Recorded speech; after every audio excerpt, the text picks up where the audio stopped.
Alex Durrell. Hello, caller number 4 is, could you mute, please? Thank you. Betsy, you ready to take the roll call?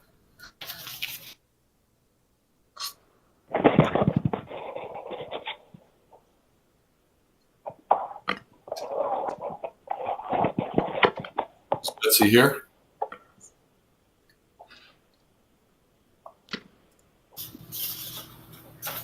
Ed Bateson, Here. Marty Fury, Melissa Longo, Here. Amy Ruggiero, Here. Bill Gerber, Here. Karen McCormick, Cindy Perham, Jeff Steele, Alex Durrell, Here. Jeff Galdenzi, Here. Tom Lambert, Sharon Pastilli, Here. Laura Carson, Here. Michelle McCabe, Marcy Spalier, Here. Liz Esma, Here. Jen Barahona, Josh Garskoff, Joe Siebert, Jay Walk, Steve Barretts, Here. Hannah Gale, Andy Graceffa, Here. Lisa Havey, Here. John Kuhn, Here. Mark McDermott, Here. Jill Vergara, Here. Karen Wackerman, Here. Cameron Chiniski, Hank Ferentz, Here. Also, Jim Cameron Myers? Chiniski's here. thank you, Jim Myers, Here. Here. Nick Morably, Christine Brown, Here. Drew Georgiadis, Here. Margaret Horton, Here. Kelly Cinto, Ken Astorita, Here. Peter Britton, Here. Brooke Sparacino, Story Tolman. Here.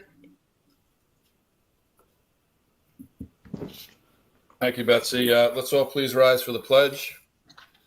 I pledge allegiance to the flag, the United States of America, and to the republic for which it stands, one nation, under God, indivisible, with liberty and justice for all. Thank you. So we're going to hop right into item number 2. To hear, consider, and act upon the following resolution as recommended by William Gerber, District 2, Sharon Pastilli, District 3, Laura Carson, District 4, Michelle McCabe, District 4, Marcy Spolier, District 4, Elizabeth Zesma, District 4, Steve Barris, District 6, Lisa Havey, District 6, John Kuhn, District 7, Karen Wackerman, District 7, and Christine Brown, District 9. Resolved that a certain award issued as a result of arbitration between the Town of Fairfield and Local 1426, the International Association of Firefighters concerning conditions of employment for the period commencing July 1, 2021 and ending June 30th, 2025, be and hereby is rejected. Can I have a motion?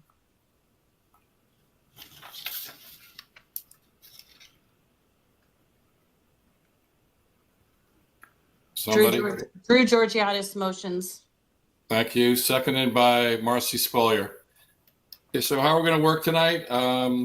Everybody should have gotten this presenters. So we have attorney Gabe Jaron from Shipman and Goodwin.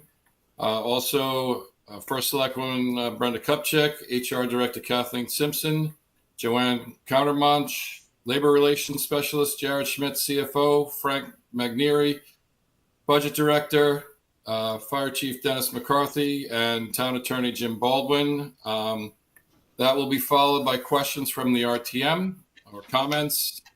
Members, put your name in the chat box.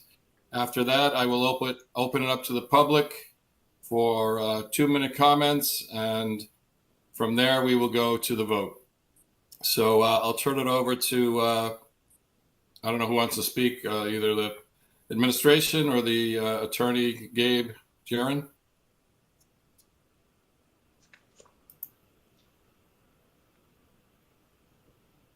Give us a little overview. Point of order, Mr. Moderator. It's Ed Bates, and I'm curious why the administration will be presenting on something. I would expect Well, then to we hear can from the just go sponsors. We can jump right in and ask the questions. So the RTM, whoever wants to go up first, put your name in the chat box. Mark, there are several people that are still having a problem getting on or trying to speak. I'm just getting a text message. We have several people that are having issues. I'm not hosting the meeting, so I can't help you. It's our people that are running the WebEx. Jeff? Mr. Moderator, I would, the presentation is on the presentation schedule. I would actually like to hear the presentation as it's being submitted. Maybe we can listen to it while the others can log on. Now, who's having trouble logging on? Like, how many people are we talking here? I can't see this new WebEx. Alex setup Durrell, Karen McCormick, Nick Mirable, Hannah Gale, Brooke Sparacino. I'm back Hannah on. was not good. Okay. Dave woke, I think. I'm on. Can you hear me by the phone? Yes. Yes. Am I able to vote using the phone, or do I have to keep trying to get through the link?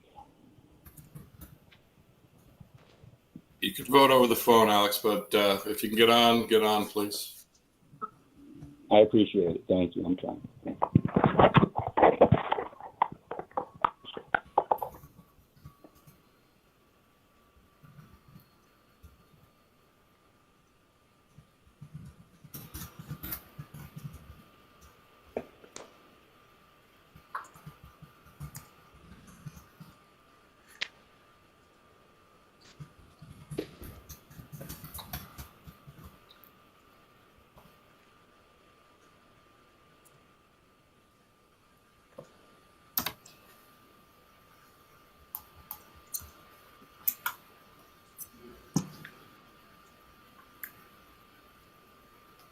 Well, I don't think we all want to be here on this call all night. So the presentation, as far as everything was in the backup.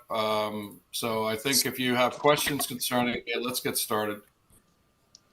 So, Mr. Moderator, just a point of order. There's a resolution on the agenda to reject the arbitration award that was presented by 10 members of the RTM.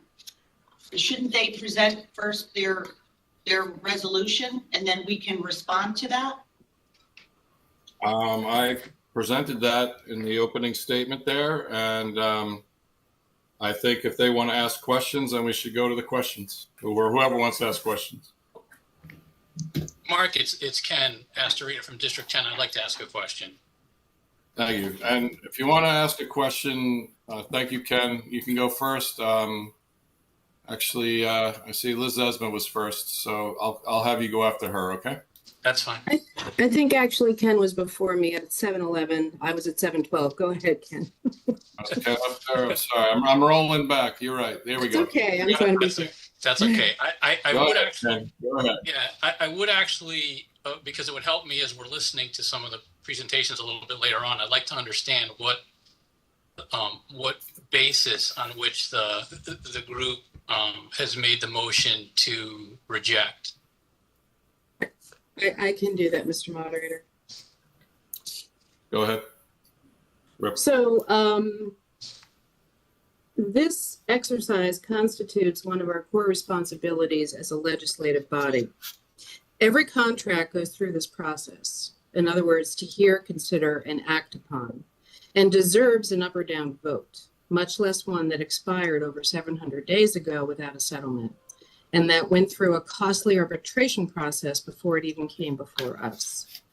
Allowing a contract for Fairfield's first responders who ensure our public safety to go into effect without a public process lacks a minimum transparency for and accountability to taxpayers. It would constitute a failure of this body to do its job and to keep the public informed of what resources we provide to our fire department that guarantees adequate protection of life and property. All costs associated with these services should be in the public record. How we compare to other towns matters a great deal so that we avoid hiring trainees who will migrate to communities paying more than we do for comparable work.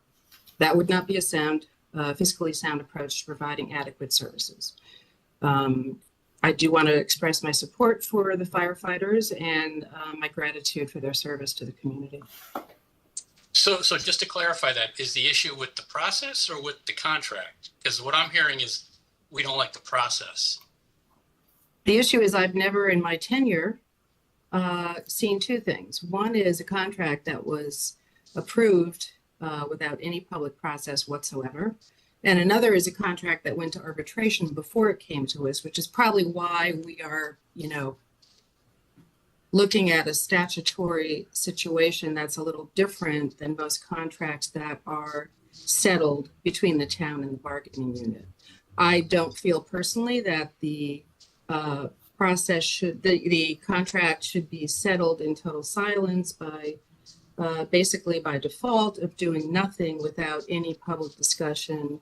I don't even know sitting here right now what the arbitration costs, what it costs the taxpayers. And then there are some other questions that we would follow up with if those items are not already provided in the presentation. So this is what we do for every contract. Mr. Moderator, so question for you to the town attorney, one of the attorneys. My understanding is this arbitration is basically a state government process here. Is it not? Am I wrong on that? You're asking one of the attorneys, either. Yeah. Mr. Baldwin, Because basically what I'm hearing is we don't like the process, so we're going to reject the contract. That's not what I said. No, that is not what I said. We are forced to use the language that's in the notice and the warning because of statutory requirements. Just like the teachers' contracts come to us in the same negative language. If you vote yes for the item, you're rejecting it. If you vote no, you're approving it. So this would be the same thing as teachers' contracts. And it would not have been my choice of wording, but that is what we were compelled to do. So what as aspects advised of the by the town contract? attorney. So what aspects of the contract are we disagreeing with? This is Are not there any based on provisions in the disagreement. contract that we disagree with? Because that's what we're here to, whether we approve this or not whether we like the process or not. Maybe I can provide some clarification. My name is Gabe Duran from Shipman Goodwin. I was the one that handled the arbitration. So you have two different processes here, both of which are dictated by state law under the Municipal Employees Relations Act, also known as MIRA. There's one process which I think was just being referred to, whereas the parties in the town and the union come to an agreement, it's presented to the governing body for ratification. That's one process, which is what I think was referred to as happened previously, like the teacher's contract that was if the parties do not come to an agreement, as happened here, then it goes to an arbitration where the arbitrators decide and issue an award. That's what's on the table today, is a review of that award. And the only question is the RTM going to reject that award? If the RTM does nothing, the award stands. So that's the only issue. So it's a little bit of the flip of what you normally see. This is not an approval of anything. The only question under the statute is whether the RTM decides to reject it. This is what I'm trying to understand. Well, so what am I either approving or rejecting? You would be rejecting the arbitration award. So the contract, right? So the provisions of the contract, that is what I am asking to either approve or reject, correct? Well, it's an arbitration award. That's the process. Right. In its entirety, I understand that. In its entirety, you're asking us to either reject or accept this award, correct? Well, you don't have to accept it. It's just a question of rejecting. Right. I got it. Accept or reject. So my question to those that sponsored the resolution to reject is, what are the specific provisions that they have a problem with that they are willing to reject this award, which went through the state mandated arbitration or state governed arbitration? It's a simple question. Well, Mr. Moderator, yeah, okay, I'll let.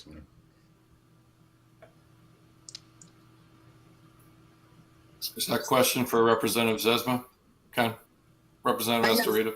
Any of the group of 11 who sponsored the resolution? I mean, I'll answer that if you'll let me. Can you hear me? Representative Gerber? I'm stepping out of turn if the others will let me answer that. The answer to that is, how would I know until I've had a chance to hear what, we have questions. We want to hear what the lawyers have to say.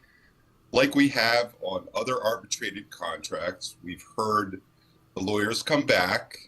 Like in 2015, we had an arbitrated Board of Ed administrators contract that was sent back to the RTM after through a special meeting, and we had a chance to discuss it. So how would I know unless I have a chance to ask about the contract? And it's a big contract, and you can't look at each thing individually. We need to look at the whole. So let's discuss the contract, and then we'll figure out whether we want to reject it or not.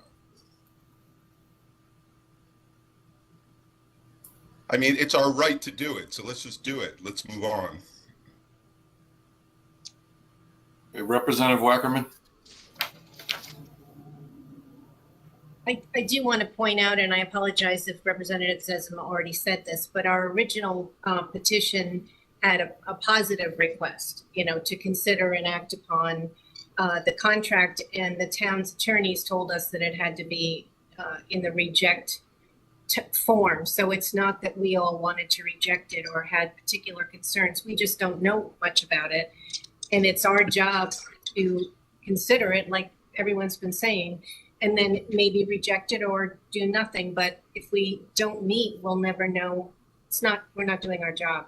But we didn't ask to do this so that we could reject the contract. It was what we were told we had to do to have that form. Representative Havey?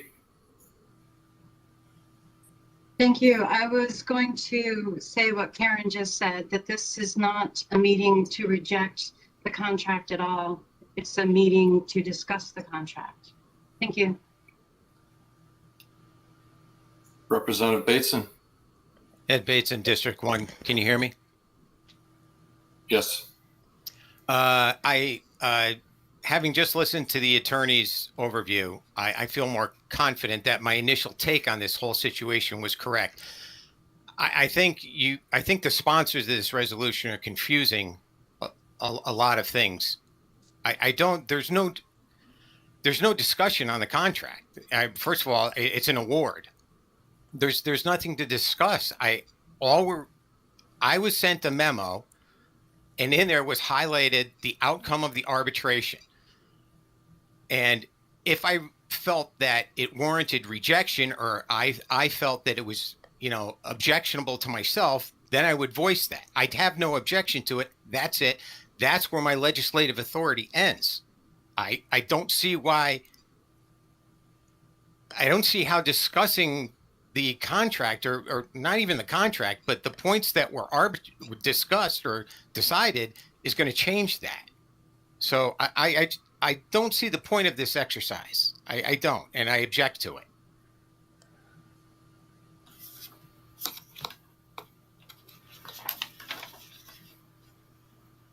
Okay, thank you. Representative Gerber? We have strong precedent, and it was from 2015. There were people that are involved here that were involved then. We had a special meeting. We do, this is what we do. I mean, this is the precedent, and we have an opportunity to reject it, but we don't know whether we want to reject it until we talk about it. So can we just talk about it and then we can make our decision? I'm sorry, Mr. Moderator. If we're talking about 2015, is that the BOE administrator's contract? It is. Okay.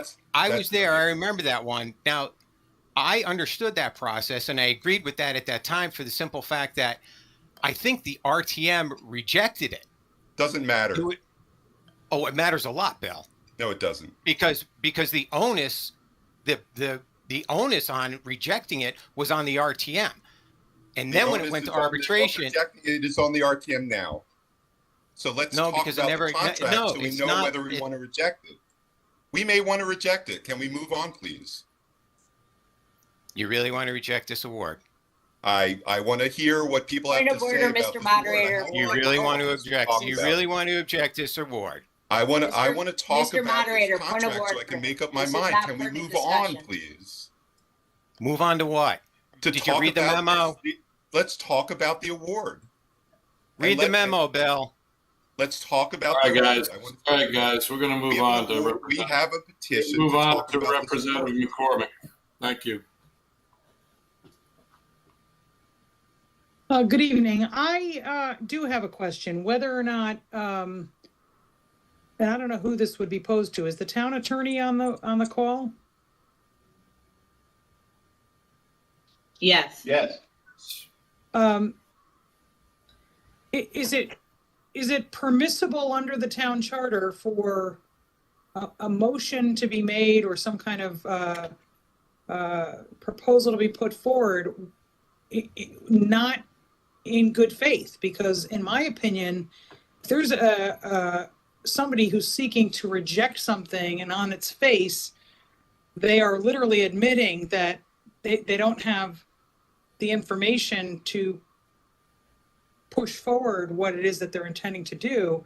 This just seems to me like you want to open up an investigation into something, and in order to do that, you had to put words on a paper that said that you wanted to reject something, even though you've admitted here that you don't know that you want to reject it. So does the RTM have the authority to essentially conduct an investigation into an arbitration process without having some kind of prima facie proffer of something to suggest that they in fact want to reject this based upon something in the contract that they find objectionable? So I'll answer the question this way. The RTM absolutely has the ability to request this meeting, propose the agenda item as has occurred. That has taken place. Whether I'm not here to answer for those sponsors as to the motivation of presenting that, but I would like to emphasize once again, as our counsel has already stated, that this is a quasi-judicial award of sorts, and it's very different from those agreements which have been presented to this body in the past. And it's very difficult to overturn the award. It takes a 2/3 majority to reject this, and then which would restart the process all over again. And it's a question that needs to be answered, I think, best by this body. You're a legislative body, so you can do with it as you please. Well, I just want to point out for the record that we have representatives of this body who have essentially admitted that they don't have a reason to believe, as they sit here today, that this contract should be rejected, yet they made a motion or a proposed motion to have the body reject something. And it sounds to me like this is just an investigative experience that they want us to undergo and spend hours here in an election year, and it just is a bad. Point of order, Point of order, Mr. Moderator. I'm This is very question tired of on having the people meeting. judge our motives. Please don't let people judge our motives. This goes two Representative ways. Gerber. Representative Gerber, please. Representative McCormick, it's not an investigation. If people want to be on record how they want to vote on this, we are certainly in our rights to do that tonight. So let's carry on to Representative Gale was next. Thank you so much, Mr. Moderator. Hannah Gale, District 6. So I just want to be clear that we are in a situation where an adjudication has already been made. And so our only choice here is we're evaluating the arbitration. We're not evaluating the contracts or the elements that were in discussion before it went to arbitration. We're evaluating whether or not the arbitration itself, it meets a standard for us. So I think we should restrict the point of order to discussing the arbitration, because reading the memo, if we rejected it, it would just send it back to another arbitrator. It's out of our hands in terms of negotiation of contract, and it's meant to be. So it needs to be restricted to the arbitration itself. Thank you. Thank you. Representative Zesma. Yes, thank you, Mr. Moderator. And to Representative McCormick, Karen, I know you logged in late. You had some difficulty. We had already explained that it was actually Attorney Baldwin, who I thank for his for verifying that we have a right to hold this meeting.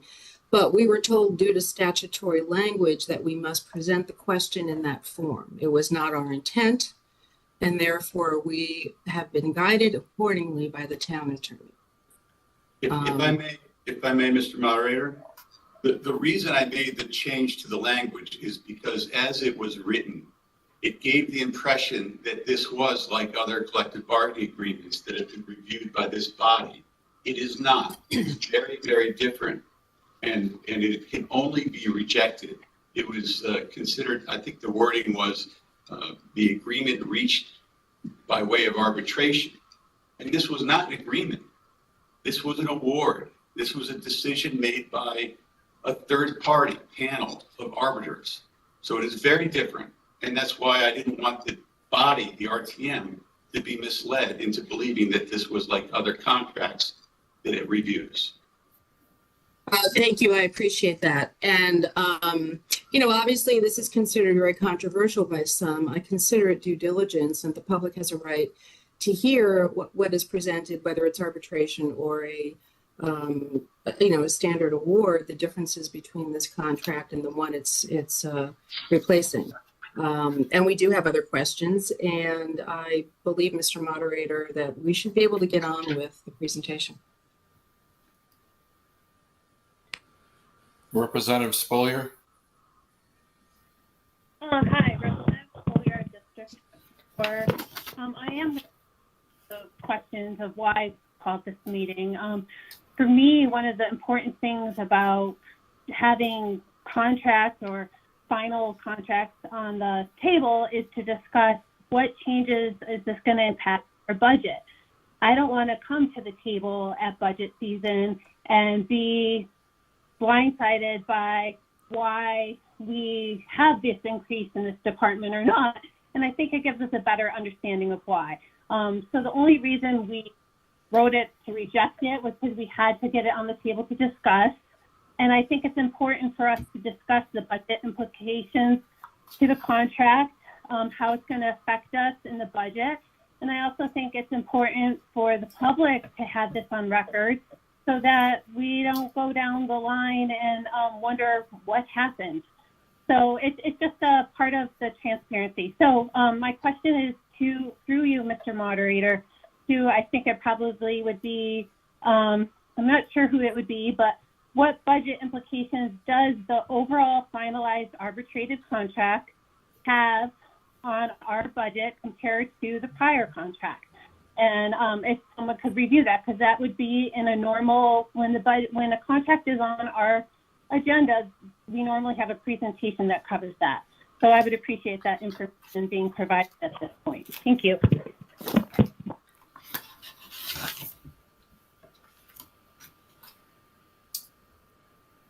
Who wants to answer that question from the administration?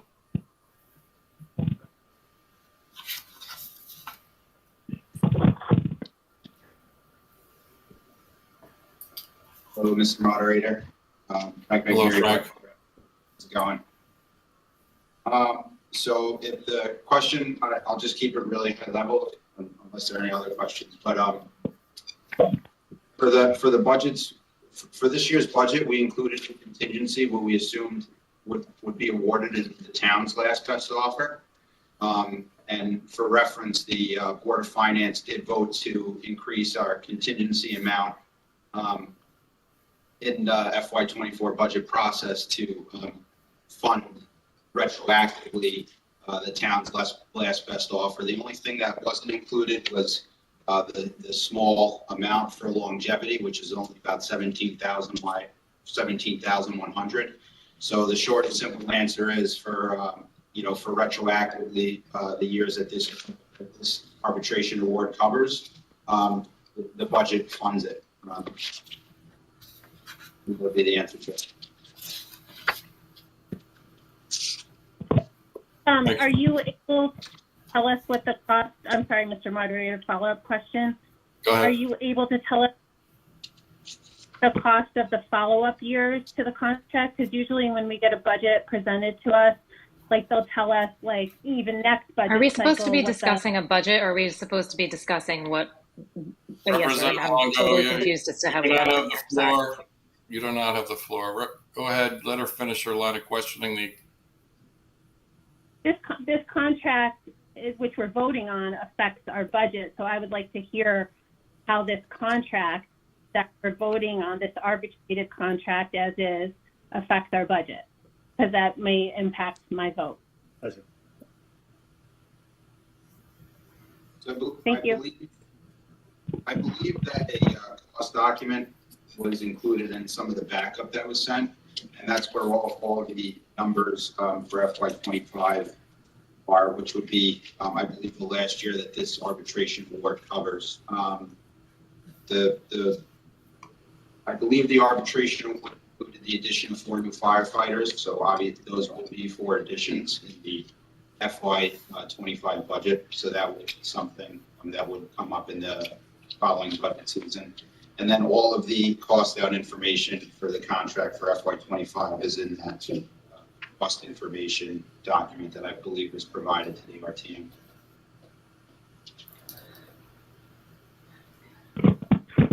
Okay, thank you. Thank you. Representative Gerber. I don't think, you don't mean me. I don't think I put my name in there, but I do have a question. You're right. You're listed after Representative Spolier. Oh, you already called on me. Huh, that's weird. Well, my question is, how much should we spend on legal fees for this whole process? That'll help me decide whether or not to reject the contract.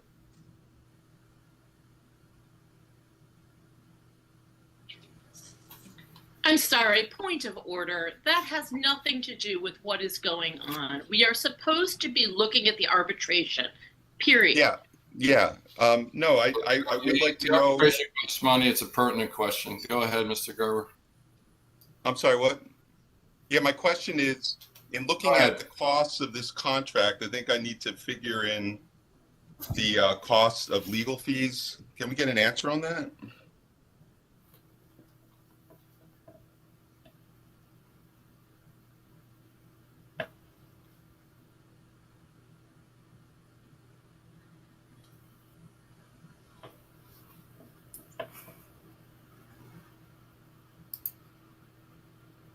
How much the town spent on legal fees? Thanks.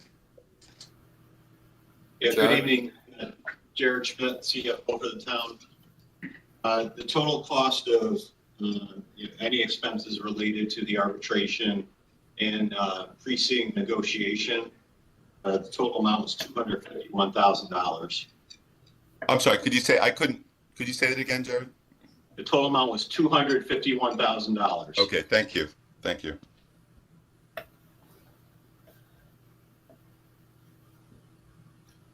Thank you, Jared. Representative Bateson. Thank you, Mr. Moderator. Ed Bateson, District 1. Can you hear me? Yes, sir. Just a quick thing. I got I mean, I got to wonder if anybody read the memo. I mean, I go back to Representative Spoilier's question about, the cost of this agreement, or, the budgetary impact. I read the supporting memo. It had 2 tables in there. I'm not going to lie. I wasn't too crazy about the numbers, but, it is what it is. I wasn't crazy that they gave out the extra step because that bumped up everything. But at the end of the day, I don't think it's in the best interest for us to reject it. So that's why I responded to the moderator. I don't want to reject this contract. And another thing, for Representative Gerber questioning, legal fees, if we reject it, Bill, if you reject it, it's going to cost more legal fees. So, I mean, stop it with these circular arguments. No, I agree. It could cost more legal fees. That's why I wanted to know. Thank you. Representative Zesma. Thank you, Mr. Moderator. Liz Esmer, District 4. So as what I'm hearing about remaining, pertinent to the item on the agenda, may we hear in the form of a presentation the differences, the changes between the last contract and this one? That is extremely pertinent to the notice and to the item.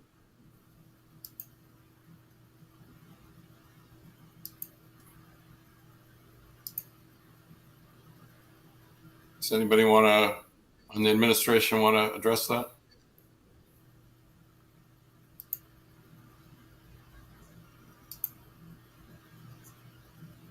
Yeah. Gabe Grant again. So I don't know if you received or read the memo, but I put together a memo that went issue by issue, what the positions of the parties were, and then what the arbitrators awarded. So certainly can go through that or answer questions about any particular issue, but it shows what the changes are there.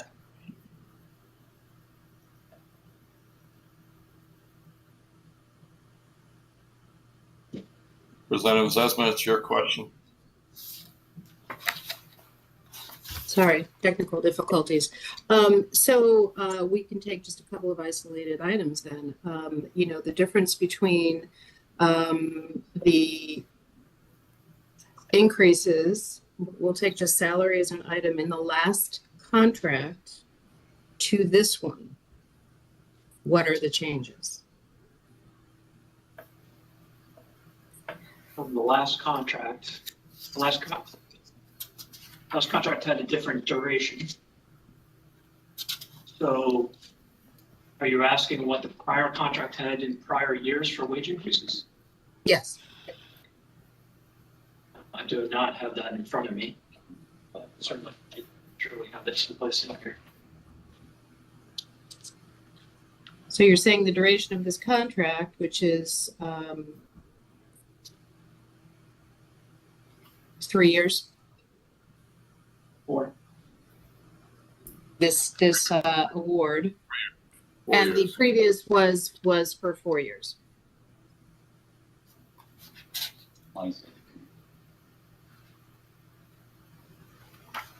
Would that to be correct? Yeah. Duration of this contract is less than 2.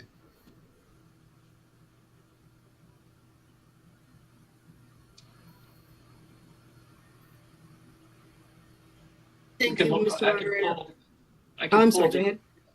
No. I was just going to say we pull up the old contract. We wanted to look at what increases were, but I'm having trouble hearing from that microphone. do you want us to pull out the last contract and go through the wage increases? Well, yeah, sure. And, I don't want every single item reviewed in the same manner, but it is typically what we do as a body, as we are presented with the changes. For instance, is this less favorable than the last contract is really my question. Well, I can answer that easily. It's more favorable in terms of wages. The prior contract, July 1, 2017, was a 0% wage increase. July 1, 2018, 2%. July 1, 2019, 2%. July 1, 2020, 2%.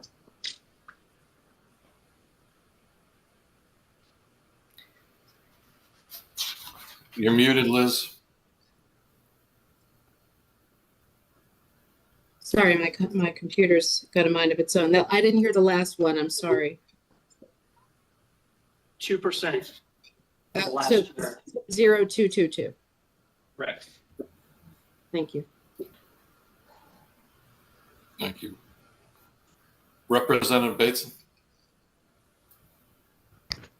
Thank you, Mr. Moderator. Ed Bates in District 1. Sitting here thinking about this, if we're going to go through the salary discussion or, the budgetary impact, I've just been thinking about this in my head. And if I decide whether this arbitration process was beneficial to the town or not, or beneficial to the union, I don't have the Mr. Moderator, can you please phrase it in a question? Thank you. I don't have to phrase it in a question. It's a comment. Ed, go ahead. So if I do an exercise in my head, I don't have the exact numbers in front of me, but if I think about what the union's last best offer was and the town's last best offer was when it comes to wages alone, I'm sure there's a significant difference in there over the multiple years of the contract. And I'm sure that the savings that was achieved through the award is more than enough to pay for legal fees. So guys, I don't see the point of this exercise of going any further. I just don't. It's pointless. Point of order, Mr. Moderator is questioning our motivation. Thank you, Ed. Representative Havey. Through you, Mr. Moderator, to the town attorney, I just want to ask, is it fair to say that voting no on this resolution is supporting the arbitration and that this award is in fact acting as a contract for the next 4 years? That is correct. So it is considered a contract at this point? Yes, so the way that it operates is that we will draft an agreement that incorporates all of the awards from the arbitration decision, as well as all the agreed language that was previously agreed to by the parties in negotiations. That will become the contract for the parties. So in essence, we're not here to discuss the arbitration. We're here to ratify a contract. No. By statute, if you do nothing, it becomes the contract. The only question is whether you want to reject the award, which would mean it would go to another panel of arbitrators for decision. Thank you very much. Thank you. Representative Pastilli. Sharon Pastilli, District 3, through you, Mr. Moderator. I'm not quite sure who to ask this question of, but as a result of this arbitration, will this leave us with adequate staffing? Because I know that one of the concerns that we had in general is with all the development in town and the expansion of Sacred Heart, with a lot more larger buildings, with higher numbers of stories. Does this contract leave us with the staffing that we need in order to provide, a safe level of services to these larger buildings? Point of order, Mr. Moderator. That was determined by the board.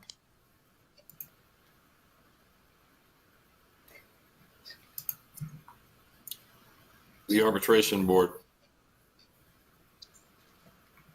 Thank you. Chief McCarthy, I see you at the podium. Good evening, Mr. Moderator, members of the RTM. To answer the question, we are in the process, and part of the award references the possibility of opening a new station, and with that would come additional staffing. We are in the process of a station study and manpower study that's currently in the RFP process, and that will help guide the community in making those decisions about staffing and stations.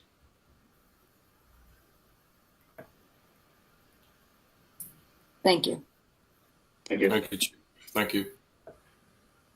Any other questions?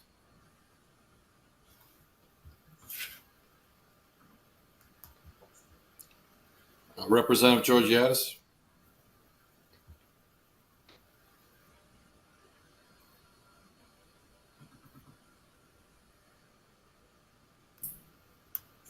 Hi, so Drew Georgiadis, District 9. Sorry, I'm logging in from vacation on my phone. Through you, Mr. Moderator, to Chief McCarthy. In the first Selectwoman's newsletter, it said that the union had initially asked for 32 new members in order to comply with the National Fire Protection Agency, the 1710 minimum standard staffing. Since it was only countered and they improved, I think they approved one person according to her newsletter. Does that mean we still don't meet the NFPA standard that she cited? And how does this impact us in the future and impact the budget for upcoming years? Thank you.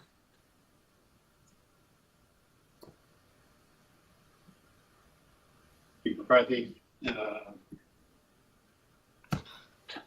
I believe the newsletter cited that the award included 4 new firefighters and that included our intent to conduct a station study.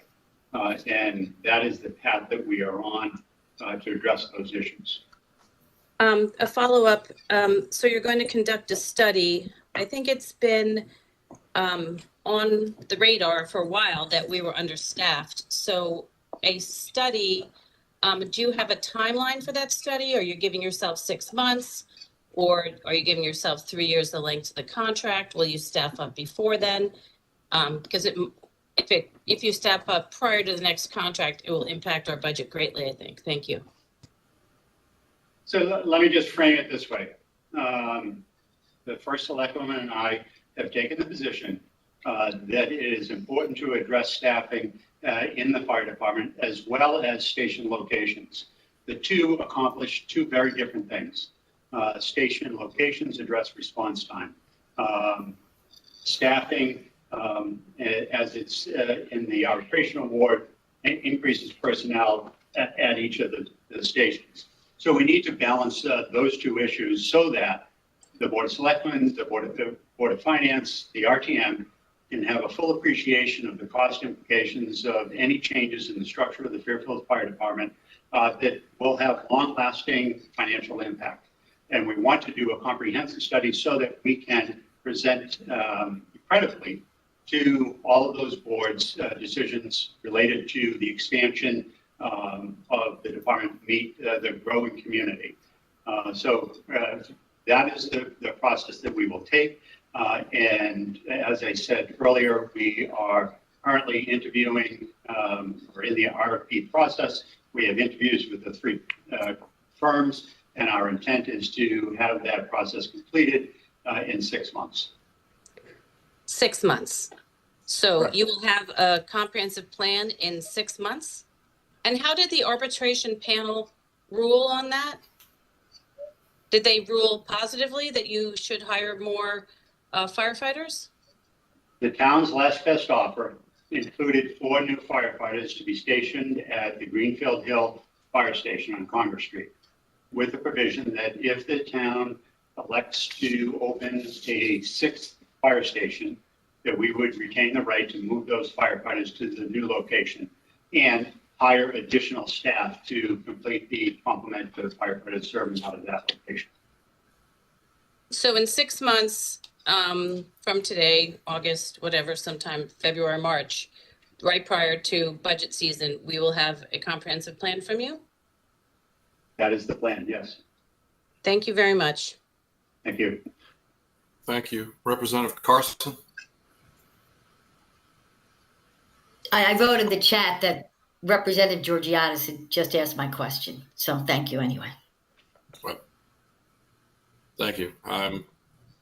Wasn't that far down yet. Representative Gerber? I put you ahead of him. Can you hear? I have a quick question about the wage increase and the comparables used. Was there any transparency by the arbitrators into what towns, what region they looked at as comparables?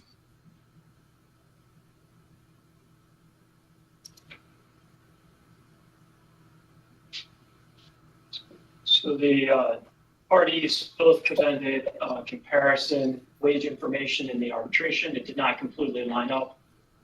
The town relied primarily on Fairfield County municipalities.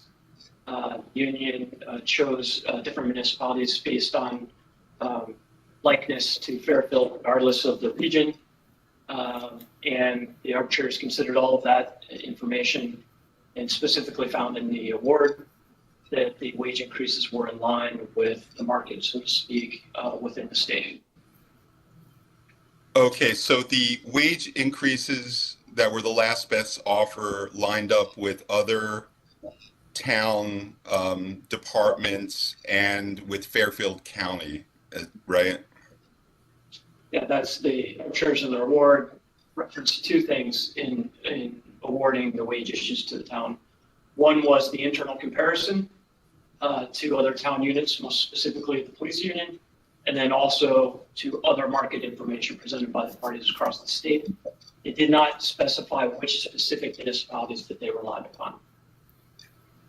Wait, I'm sorry. I thought you said it was Fairfield County that the arbitrators looked at, or is that what the town looked at? That's what the town looked at, and the union looked at other municipalities that were similar to Fairfield. Okay. And the arbitrators didn't really explain which ones they looked at, but maybe some mixture, or could be. They didn't specify exactly. They just said that the wage increases were aligned with other municipalities. So where we ended up is really in line with other department settlements, collective bargaining agreements, but where we ended up was a multiple of where we started. So that gives a sense of sort of the initial offers, but that's clear. Okay, thank you. Thank you. Representative Zesma. Thank you, Mr. Moderator. Liz Esmer, District 4, through you to Chief McCarthy. Chief, we did visit in your office a while back, and I'm sorry that I don't recall our conversation explicitly and don't have notes in front of me. Were you indicating at any time during the negotiations, and this is prior to arbitration, that a similar study had been conducted or was going to be undertaken that is now in the RFP stage? I don't know when the process of developing the study began. I don't have a date when I started that process, but clearly the information presented in negotiations and in the arbitration certainly speak to the need for such a comprehensive study. Okay, so the negotiation itself was not with the benefit of study results or data collected to address the union's requirements. Repeat the question. I'm sorry, I couldn't understand you. I said, so the negotiation prior to arbitration was not with benefit of study data. So there was information presented in negotiations and in arbitration. And as I said, it speaks to what I said in my earlier answer, speaks to the issue of staffing as well as station locations for the purpose of response time. And I think that both need to, a comprehensive analysis to help the town and the department make the appropriate investments. Okay, thank you. So we look forward to the results of the study we're undertaking now and how they may affect our allocation of resources in the future. Thank you. Thank you. Thank you. Representative Barris? Yes, can you hear me? Yes, sir. Steve Barrett's District 6. I'm just going to kind of share my process as a member of this body. When I get the warning and I get all the background information, I review it. And over the course of the week that I do that, I typically write down some notes, some comments that I want to make. I hold those comments and obviously listen to what's going on at the meeting. And sometimes I share the comments that I prepared, sometimes I don't. Depending on what's said, my mind does change periodically from before the meeting to after the meeting, depending on what is said. But so far, I really haven't heard anything that's going to really change my mind as to my prepared comments. So I'm just going to share with you those right now. Thing about first responders, be it police, fire, ambulance, even lifeguards, is that you do not appreciate them until you need them. Fortunately, some people can go their whole life without needing first responders. Others are not so lucky. For over 30 summers, I worked for the town of Fairfield as a lifeguard and lifeguard supervisor. I will bet I've either called 911 or directed someone to call 911 well over 100 times. And this is probably more than anyone else at this meeting. The reason why this is important to know is I've observed how Fairfield's first responders have performed their duties well over 100 times. I will now talk specifically about what I observed with our fire personnel. As most of you know, when you call 911, depending on the situation, fire, police, and ambulance are all notified. In my experience, fire is typically the first to respond. This is very beneficial because the firemen and women are not only trained to handle fire, emergency, extractions from vehicles, and other duties of that type, they're all very highly trained in emergency medical care. In those 100+ times I was involved in 911 calls, it was typically the fire personnel that took over from the lifeguards to give higher quality medical care until the ambulance was ready to transport the person. If you call 911 from your home, for a medical emergency, I would bet the first person providing medical care is probably a fireman or firewoman. Point of order, Mr. Moderator. I would just like to inquire as to what this has to do with the rejection of the contract or the arbitrator's findings. Please, if you give me time, I would be happy to get to that point. I have personally witnessed members of our fire department respond to events such as heat stroke, severe bleeding. I'd like to have the moderator rule on my point of order, please. Overruled. Go ahead, Steve. I have personally witnessed members of our fire department respond to events such as heat stroke, severe bleeding, diabetic shock, possible strokes, cardiac emergencies, actual fires, dangerous chemicals, carbon monoxide leaks, near drownings, and even fatal drownings in my time working for the town. I've also heard of them educating children and helping senior citizens change out batteries in their smoke detectors. In those well over 100 times I have dealt with our fire department, their professionalism was very apparent and their service was essential. Voting to approve this award, I now believe, is an absolute no-brainer for me. I am sorry for our fire personnel had to go through 2+ years without a contract. I'm sorry they had to go to arbitration to get a pay raise that was equal to other first responders. I'm sorry we cannot give them more for what they do for the town. And much of what they do is never observed by others. I am sorry the whole situation played out the way it did. But realize that the vast majority of the town's residents do appreciate what you do and the way you do it. One specific thing I want to mention about this contract is that staffing was increased, but not enough. In my district, there have been additions of two major apartment complexes with more on the way. I truly believe we need a larger increase in staffing to be able to deal with the possible emergencies that arise in areas with such densities of people. My district, where there will literally be hundreds of apartments and multi-story buildings, will need more staffing. This is something I hope future town administrators will begin to deal with. When I vote to approve this award tonight, I do so with mixed emotions. It is the correct thing to do, but I feel bad for what has happened to get us to this point. Again, what the firemen and firewomen do for the town is greatly appreciated by the residents, despite what has happened in the lead up to this vote. Thank you again for all that you do. Thank you. Representative Bates. Yeah, Ed Bates in District 1. Thank you for the speech.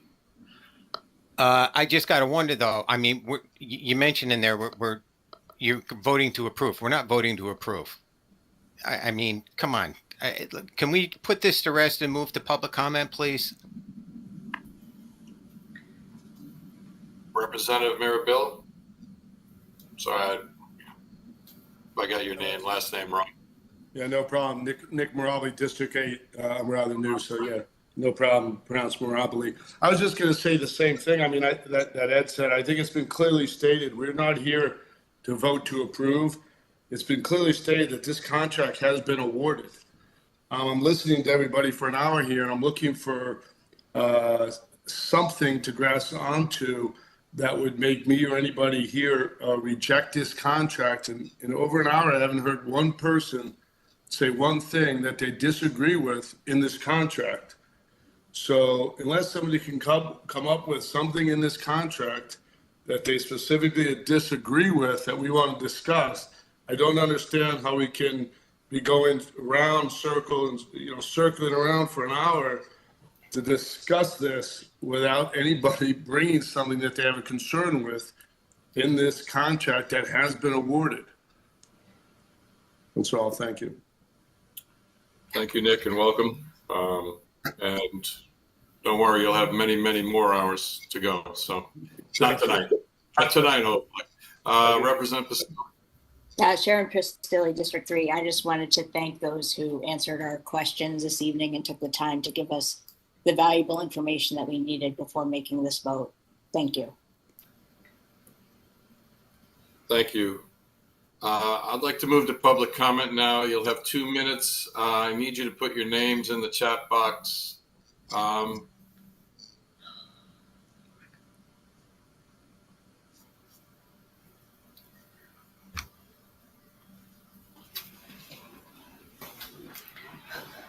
Any public comment?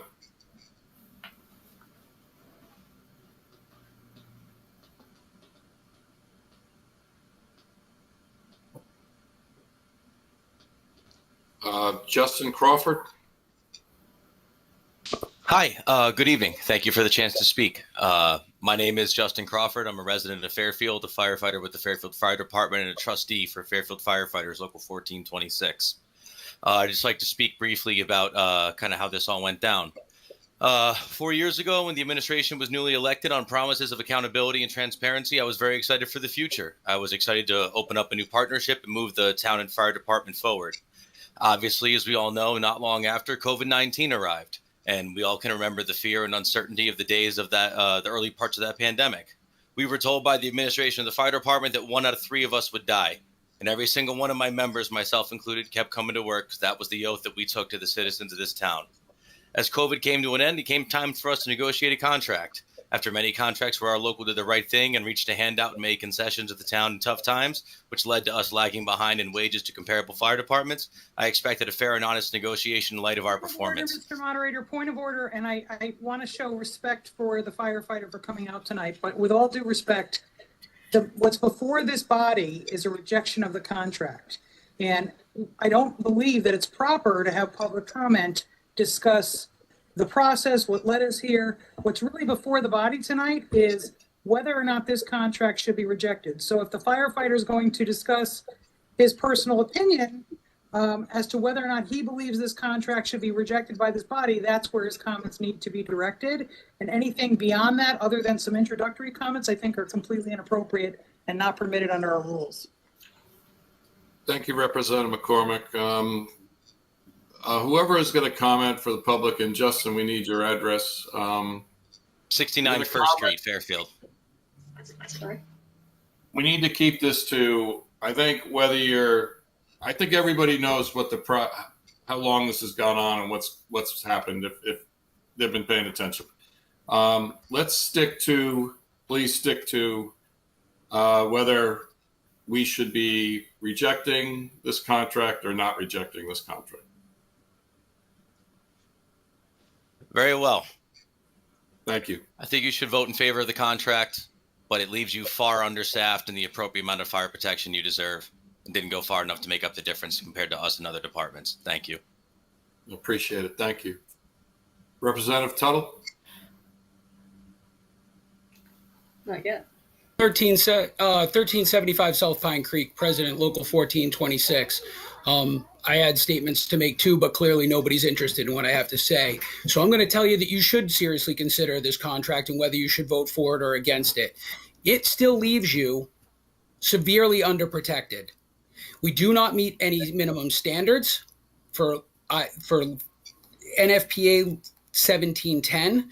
We're severely understaffed, according to OSHA, for 2 in, 2 out in the districts that aren't included in this contract. So Greenfield Hill, District 1, got proper staffing on their fire truck. Stratfield and Southport did not. I think that you seriously need to consider that. I think you should take a very skeptical eye towards this study that's coming forth. As you heard the chief say, that it's going to be about response times, and manpower. Manpower and response times are the same exact thing. Yet again, Mr. Moderator, and with all due respect to the firefighter, and I appreciate him showing up tonight to give his comments really need to address whether he has a personal opinion as a member of his union as to whether or not this arbitration award should be voted in favor or rejected or not even voted in favor, or rejected or not. That's what the comments need to be limited to. And I was saying that Mr. Moderator, the public should get to speak. It's public comment, public comments. They should get to speak. It's pertinent, as long as they stay in their 2 minutes.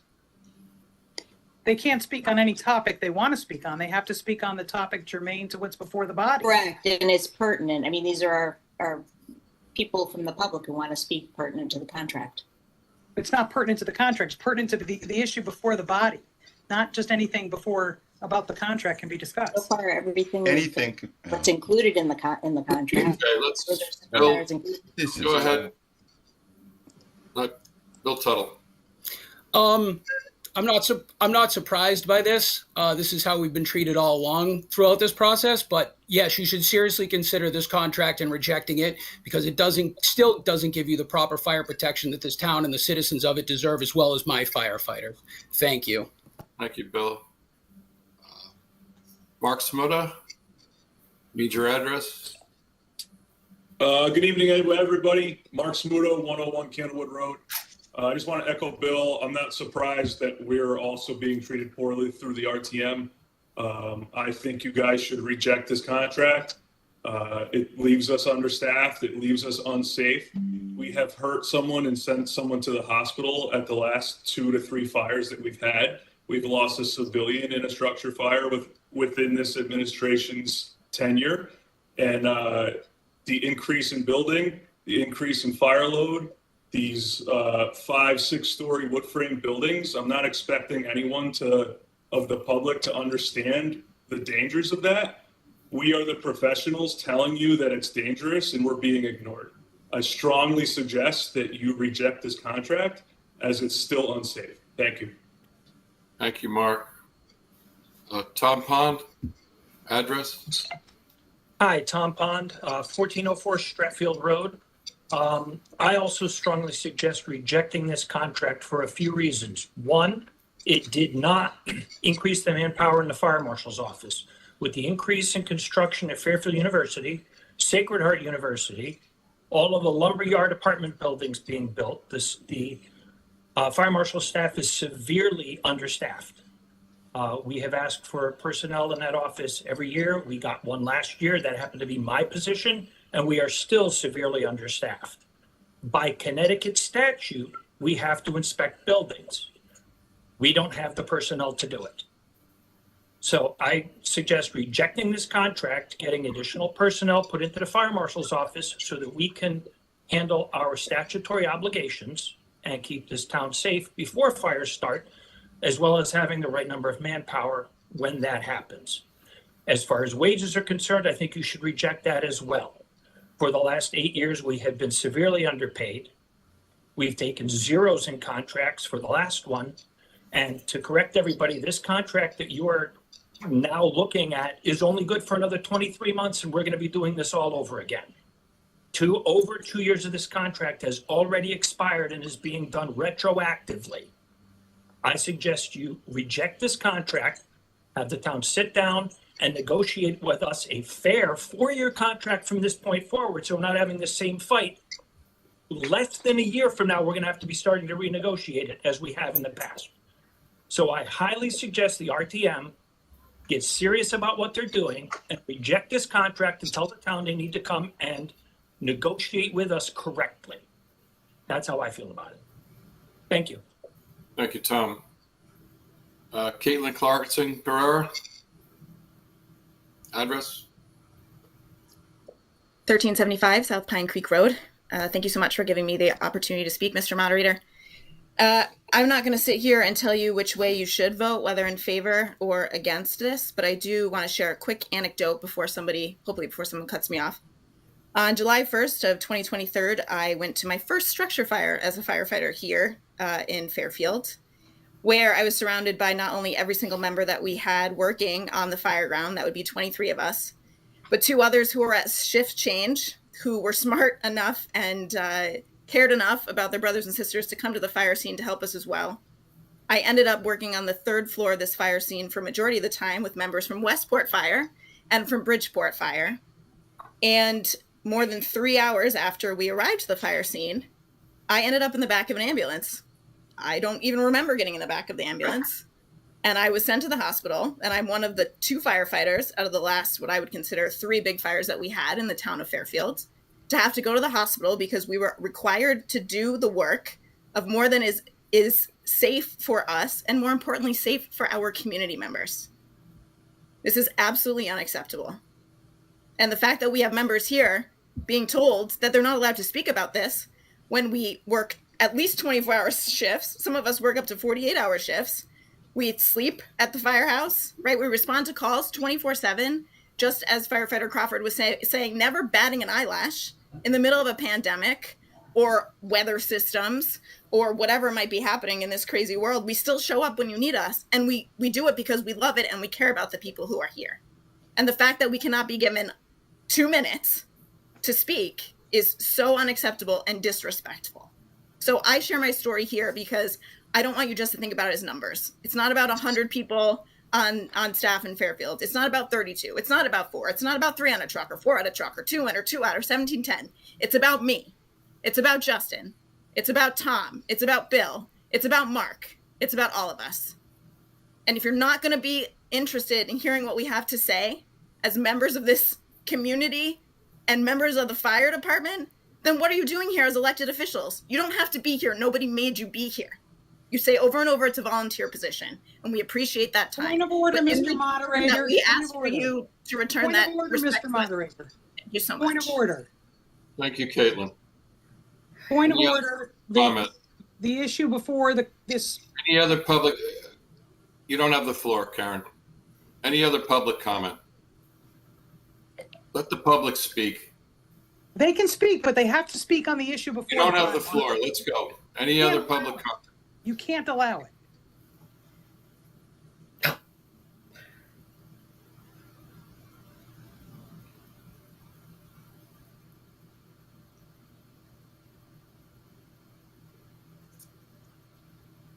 Okay, I don't see any other further public comment tonight.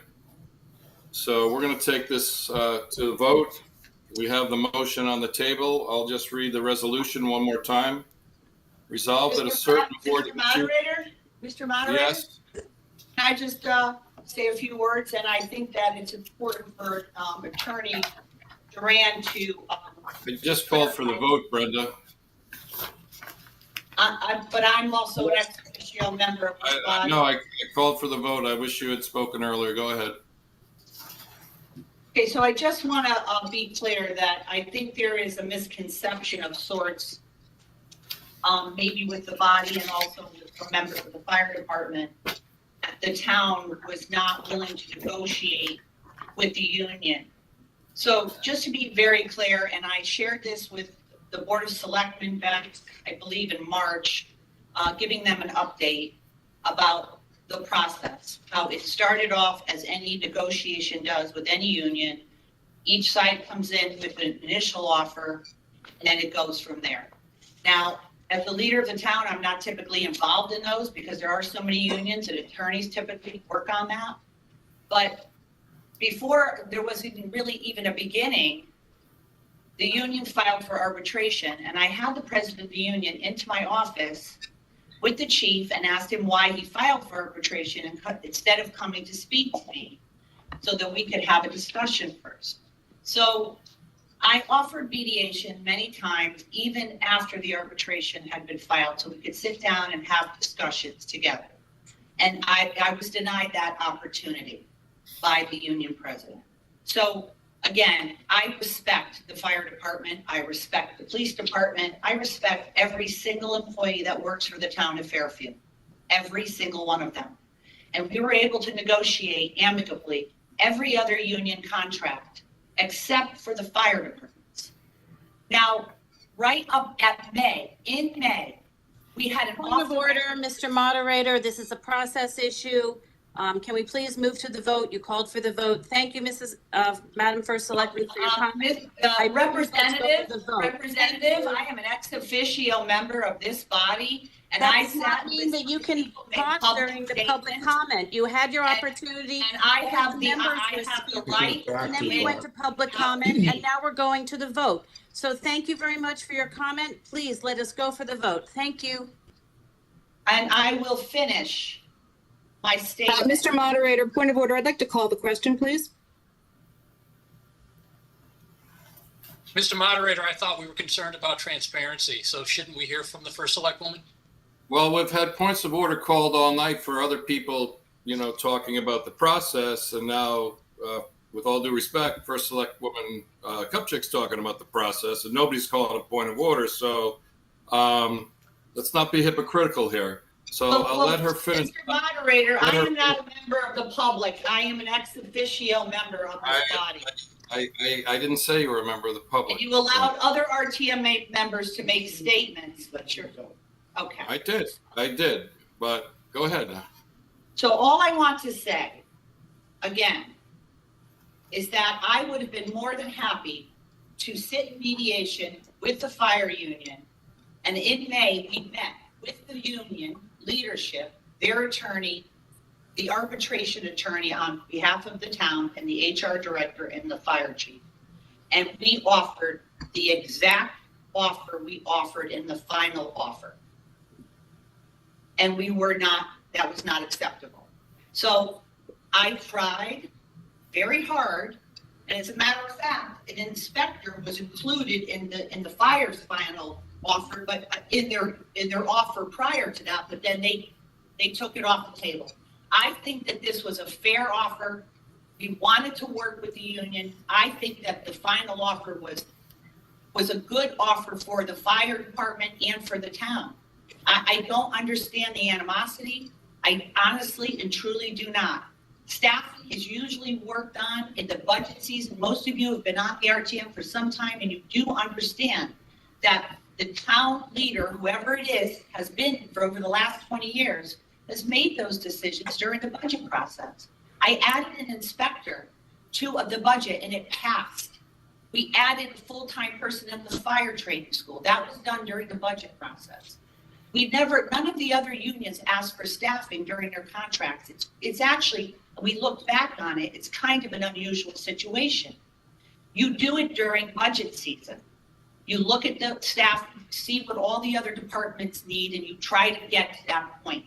We're doing that right now with the police, adding police, 2 police last year, 2 cops the year before. We added an inspector to the fire department, and we added a full-time person to the training center. I am willing to work with the fire department, but this animosity, this misinformation is not good for elected officials, and it's not good for the community either. So I don't understand why anyone would say reject this award when by all counts, it's a fair and reasonable award. It is the same exact salary as the police get, both first responders for our community. And so that's all I wanted to say, and I'm happy to have real conversations with anyone in person or over the phone. But this social media campaign, this misinformation, this attack on the town between the union and the town is not healthy for the fire department, and it's not good for our citizens. And I do hope you do not reject this award, because I want to also make it very clear to the members. If you reject this award, according to the attorney, it does not go back to me and the HR it goes back to a third-party panel that only reviews the information that was given in arbitration. There is no new information allowed to be given. So And that could cost, upwards of $50,000 and frankly, delay the ability for the town to pay the firefighters and everyone in the department their retroactive pay. So I would really sincerely ask you not to reject it, because this has been a long drawn out process, not one that I chose. And I hope that we can just move forward and try to do what's best for the town and for the people who work for us. Thank you.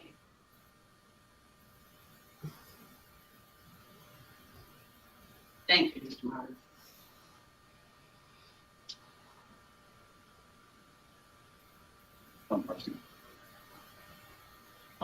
Mark, I think you're on mute. Thank you. Betsy, I'd like to do a roll call vote, please.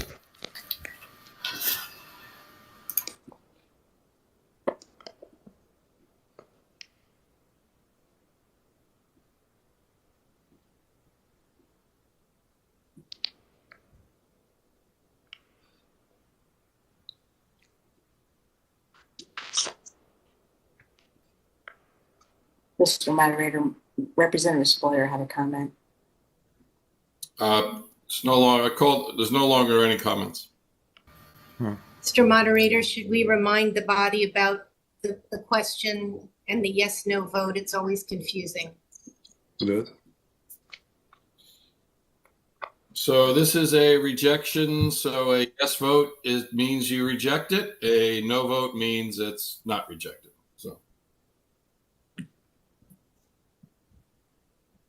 it's opposite.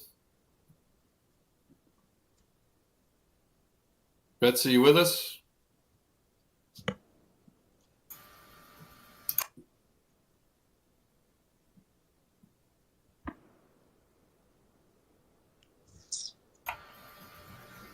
Can you hear me? Yeah, now we can. Okay. Ed Bateson, No. Melissa Longo, No. Amy Ruggiero, No. Bill Gerber, No. Karen McCormick, No. Cindy Perron,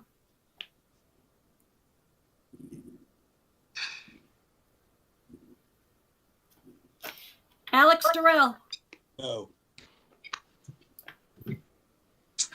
Jeff Galdenzi, No. Sharon Pastilli, No. Laura Carson, No. Marcy Spalier,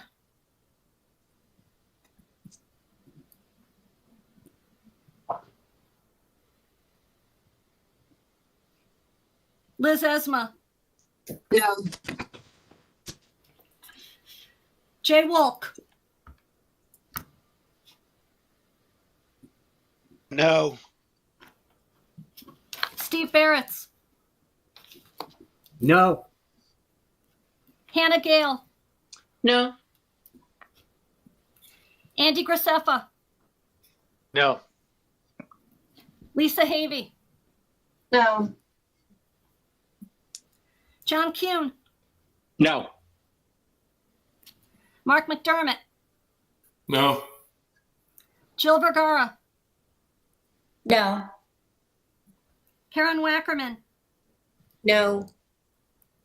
Cameron Chiniski, No.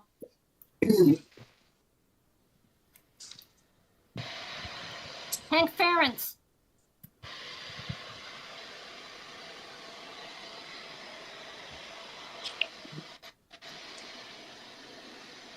Hank Ferentz, Might be on mute.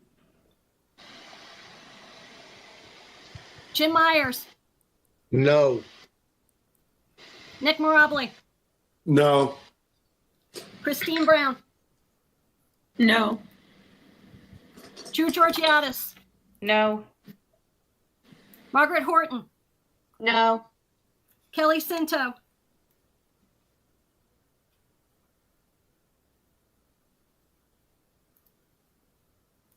Ken Astorita, No. Peter Britton, No. Brooks Baracchino,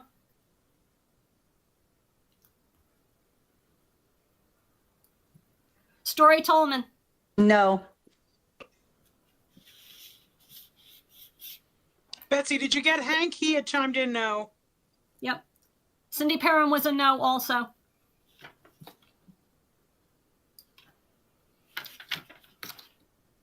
Is Brooks Baracchino still on the call?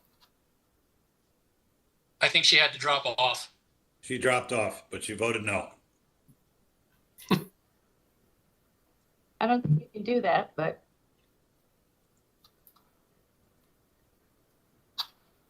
Just so you know. 32 no votes. I don't have Brooks Baracchino's vote. Correct. Okay, so it is 32 no's, so not rejected. Congratulations, and we have more work to do in the future, which is just around the corner from what was stated earlier. So good luck. I'm going to make a motion to adjourn. Second. Thank you. All those in favor? Aye. Aye. Aye. Good night. See you all in 2 weeks. Good night. Good job, Mark. Thank you.